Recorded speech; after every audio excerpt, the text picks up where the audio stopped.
નમસ્કાર મિત્રો, વેધર ઇન્ફોર્મેશનમાં આપનું સ્વાગત છે અને હું છું પરેશ। ખાસ કરીને આજના વિડીયોમાં આપણે ગુજરાતના હાલના હવામાનની વાત કરવાની છે, જેમાં ખાસ કરીને બંગાળની ખાડીની અંદર એક મજબૂત લો પ્રેશર છેલ્લા 2 દિવસથી જોવા મળી રહ્યું હતું। એ આજે ડિપ્રેશનમાં પરિવર્તિત થયું છે। એ આપણા ગુજરાતને અસર કરશે કે નહીં તેની પણ માહિતી આપવાની છે। અત્યારે જે હાલમાં ગુજરાતમાં છૂટાછવાયા વરસાદો પડી રહ્યા છે એ કેટલા દિવસ પડશે એના વિશે પણ ખાસ અગત્યની માહિતી આપવાની છે। સૌપ્રથમ તો હું આપને એ જણાવી દઉં, જે અલગ અલગ પ્લેટફોર્મો ઉપરથી ન્યૂઝના માધ્યમથી હોય, સોશિયલ મીડિયાના માધ્યમથી હોય, તમને એક મેસેજ એવા મળતા હશે કે બંગાળની ખાડીની અંદર એક વરસાદી સિસ્ટમ સક્રિય છે, અને એ વાત ચોક્કસ છે। હાલમાં એક બંગાળની ખાડીની અંદર વરસાદી સિસ્ટમ સક્રિય છે।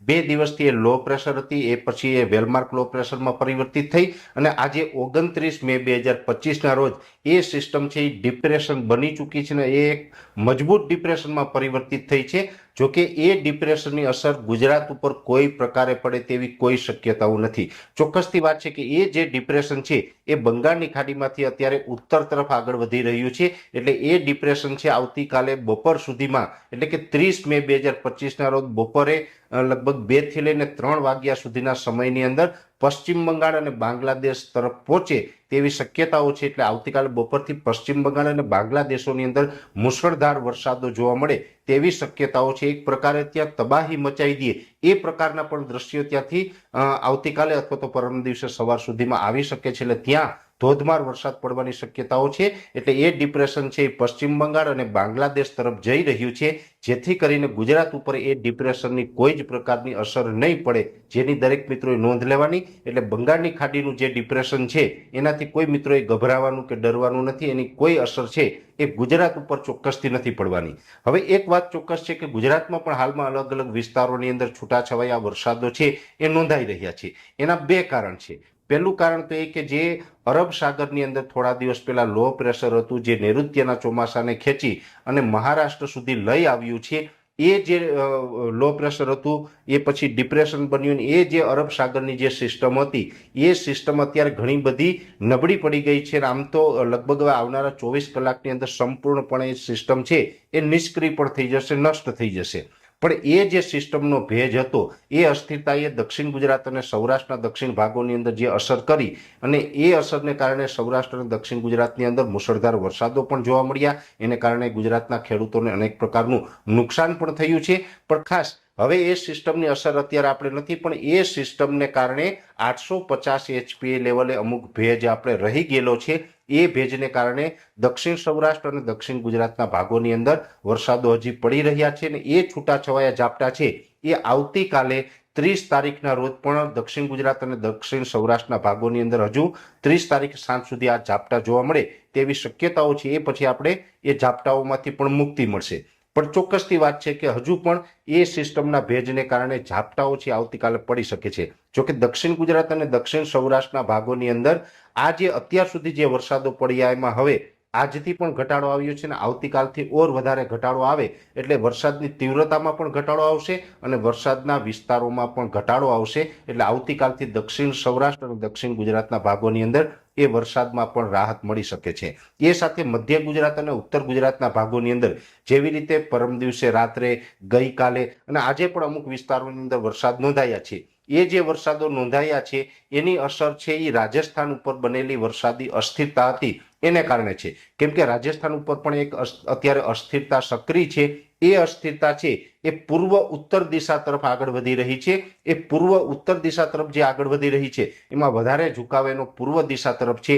એ રાજસ્થાન ઉપરથી એ જે વરસાદી અસ્થિરતા છે એ પૂર્વ તરફ આગળ વધી રહી છે, અને એની અમુક જે ટ્રફ હતી એ આપણા ઉત્તર ગુજરાત અને મધ્ય ગુજરાત સુધી લંબાઈ, જેને કારણે છેલ્લા 2 દિવસની અંદર ઉત્તર ગુજરાત અને મધ્ય ગુજરાતમાં પણ વરસાદો નોંધાયા। જોકે આવતીકાલે પણ ઉત્તર ગુજરાત અને મધ્ય ગુજરાતમાં છૂટાછવાયા ઝાપટા પડી શકે, જેમાં ખાસ કરીને અમદાવાદ, ગાંધીનગર જેવા વિસ્તારો હોય, અરવલ્લી, મહીસાગરના વિસ્તારો હોય, અથવા તો જે બનાસકાંઠા અને સાબરકાંઠાના વિસ્તારો છે એમાં પણ આવતીકાલે સાંજ સુધી હજુ વરસાદી ઝાપટાઓની શક્યતાઓ રહેલી છે। પણ ઉત્તર ગુજરાત અને મધ્ય ગુજરાતની અંદર પણ છેલ્લા 2 દિવસથી જે વરસાદો પડી રહ્યા હતા એટલી તીવ્રતાથી નહીં હોય, એ તીવ્રતા ઘણી બધી ઘટી જશે અને વરસાદના વિસ્તારો પણ ઘટી જશે। એટલે ઓલ ઓવર ગુજરાતમાં જોવા જઈએ તો ઓલ ઓવર ગુજરાતની અંદર વરસાદની તીવ્રતા અને વરસાદના વિસ્તારો છે એ આવતીકાલે સાંજથી ઘણા બધા ઘટી જશે, અને હવે ધીમે ધીમે તમામ સિસ્ટમોની અસર છે એમાંથી ગુજરાત છે એ મુક્ત થશે.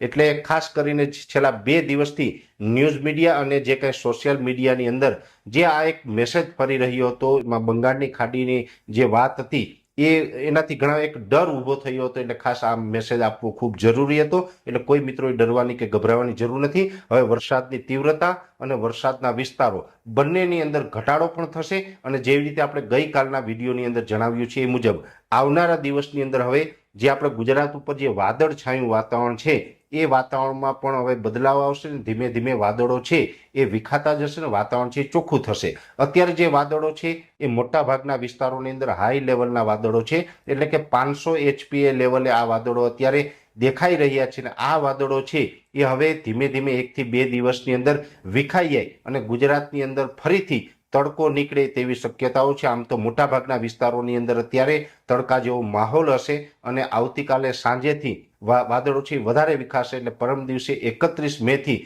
ફરીથી આપણું તાપમાન છે એ ઊંચું આવશે. આમ જોવા જઈએ તો અત્યારે ગરમીનો ઉકળાટ છે એમાં પણ વધારો થયો છે અને આ ગરમીનો ઉકળાટ છે એ કન્ટિન્યુ રહેવાનું છે. જેવી રીતે આપણે ગઈકાલના વિડીયોમાં જણાવ્યું એમ આ ગરમી ઉકળાટમાંથી હમણાં આપણે કોઈ જ પ્રકારની રાહત મળવાની નથી. આમ તો જે નૈઋત્યનું ચોમાસું હજુ ગુજરાતમાં આવતા ઘણો લાંબો સમય લાગશે. આપણે હમણાં નજીકના સમયની અંદર નૈઋત્યનું ચોમાસું ગુજરાતમાં આવે તેવી કોઈ શક્યતાઓ દેખાતી નથી કે કોઈ એવી સિસ્ટમ સક્રિય નથી, જેથી કરીને ગરમી ઉકળાટ છે એ 15 જૂન સુધી તો ચાલુ જ રહેશે અને ત્યાર પછી જેવી રીતે 20 તારીખ આસપાસ કદાચ નૈઋત્યનું ચોમાસું ગુજરાતમાં પહોંચે તો ત્યાર પછી પણ 30 જૂન સુધી પણ ગરમી ઉકળાટમાંથી રાહત નહીં મળે. કેમ કે વરસાદ પડશે તો પણ ગરમી ઉકળાટ અને બફારો છે એ ગુજરાતની અંદર કન્ટિન્યુ જોવા મળે તેવી શક્યતાઓ છે. એટલે ગરમી ઉકળાટમાંથી રાહત નથી મળવાની. અત્યારે જે પ્રી મોન્સૂન એક્ટિવિટીના વરસાદો પડી રહ્યા છે એમાંથી રાહત મળશે.